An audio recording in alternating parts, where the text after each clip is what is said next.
thank you all for being here, for all of you willing to serve our country. I wanted to focus my questions primarily on the situation with Colombia and as it regards Venezuela.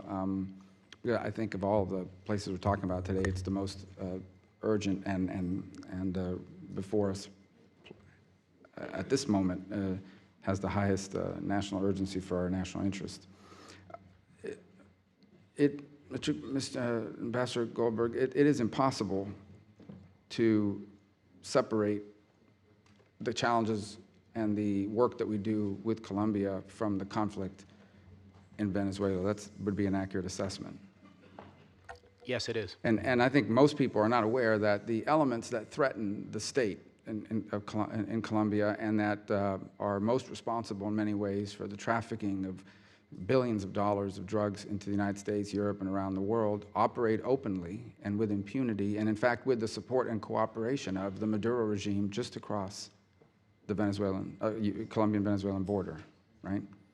Correct. I mean, so what we have in Colombia is not just our strongest counter-drug partner in the region, probably our strongest ally on multiple fronts in the region. We have a country that literally has, just on the other side of its border, armed groups that seek to kill their citizens and conduct violent attacks within their territory. We have these armed groups operating in camps and facilities openly with the protection, the assistance, and the cooperation of a neighboring government.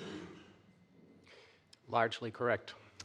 The reason why I ask in that, because related to that, when you add that to the migrant flow, that is the capability of the ELN and these dissident FARC groups to operate openly with a safe space in a neighboring country, combined with the incompetence, corruption, mismanagement of the Maduro regime leading to the outflow of over 4 million of its citizens, including at this point, I guess, over 1.5 million into one country alone.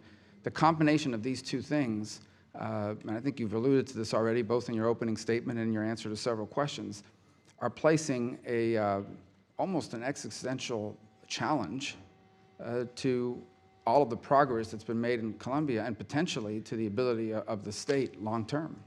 As I mentioned, Senator, in fact, I consider that the problems brought by the Venezuela crisis exacerbate everything that Colombia is trying to do and creates whole new issues. So it is a huge problem for Colombia.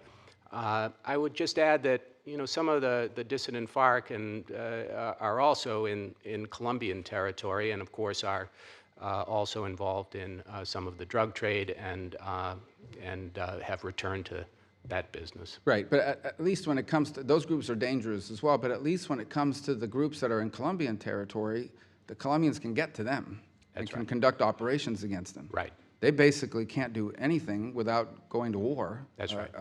So the point I think when it comes to Venezuela policy, perhaps one of the failures has been because of how quickly it's moved.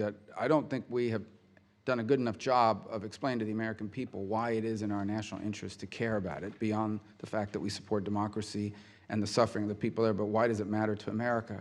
And one of the arguments I've tried to make, and others have as well, is this is not just about Venezuela. This is spiraling into a regional crisis that directly impacts the national security and national interests of the United States.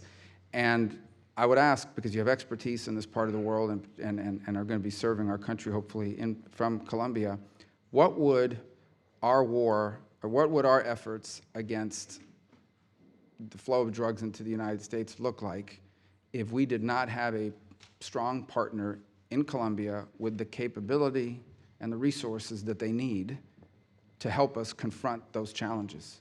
Well, as I mentioned to Senator Shaheen, we are now engaged in a very active effort to try to lower the production. It's difficult because of these areas that are not yet under government control. So while that situation continues, and if it becomes greater, then there's a almost mathematical proposition that the drugs would be more difficult to eradicate and to interdict. So it would be a worse problem.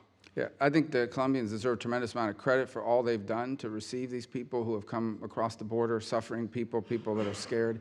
But I would just want to close with this point. I don't think you would disagree with it, and that is the more resources they've had to dedicate to that and the strains it places on their healthcare system and the like, the less resources are potentially available to confront this challenge, and that ultimately spills over to us.